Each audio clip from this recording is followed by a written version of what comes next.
Hello అండి. ఈ వీడియోలో ఎండు చేపల ఎగ్ కర్రీని సింపుల్గా ఎలా ప్రిపేర్ చేసుకోవాలో చూద్దాం. దీనికోసం ముందుగా మనం ఒక ప్యాన్ తీసుకొని కొంచెం ఆయిల్ వేసి అందులో నీట్గా క్లీన్ చేసి కట్ చేసుకున్న ఎండు చేపల్ని వేసి మంచిగా ఫ్రై చేసుకొని కాస్త ఫ్రై అయ్యాక కొంచెం సాల్ట్ ఇంకా పసుపు కూడా వేసి ఒక 2 మినిట్స్ పాటు ఫ్రై చేసి ప్యాన్ నుండి సపరేట్ చేసుకోవాలి.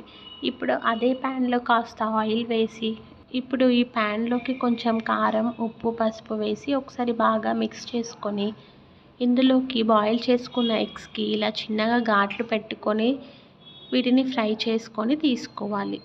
ఇప్పుడు సేమ్ ఇదే ప్యాన్లో కాస్త ఆయిల్ వేసుకొని ఆవాలు వేసి చిటపటలాడాక పచ్చిమిర్చి, ఆనియన్ వేసి మంచిగా ఫ్రై చేసుకోవాలి.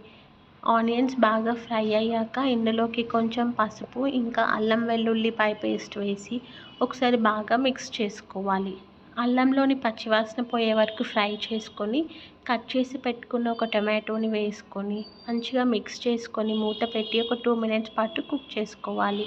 ఇప్పుడు టొమాటో సాఫ్ట్గా కుక్ అయ్యాక ఇందులోకి చిన్నగా కట్ చేసి పెట్టుకున్న ఒక దోసకాయని కూడా యాడ్ చేసుకొని మిక్స్ చేసి ఒక 2 మినిట్స్ కుక్ చేసుకున్నాక మీ టేస్ట్కి సరిపడా కారం కూడా వేసుకొని అంతా ఒకసారి మిక్స్ చేసుకున్నాక కాస్త ధనియాల పొడి కూడా వేసి అంతా కలిసేలా మిక్స్ చేసుకొని టేస్ట్కి సరిపడా సాల్ట్ ఇంకా ముందుగా ఫ్రై చేసి పెట్టుకున్న ఎగ్ ఇంకా ఎండు చేపల్ని వేసి అంతా కలిసేలా మిక్స్ చేసుకొని మీ గ్రేవీ కన్సిస్టెన్సీకి తగ్గట్టుగా వాటర్ని కూడా యాడ్ చేసుకొని ఈ స్టేజ్లో ఒకసారి టేస్ట్ని చెక్ చేసుకొని ఏమైనా ఉంటే అడ్జస్ట్ చేసుకొని మూత పెట్టి ఒక 5 మినిట్స్ పాటు కుక్ చేసుకోవాలి.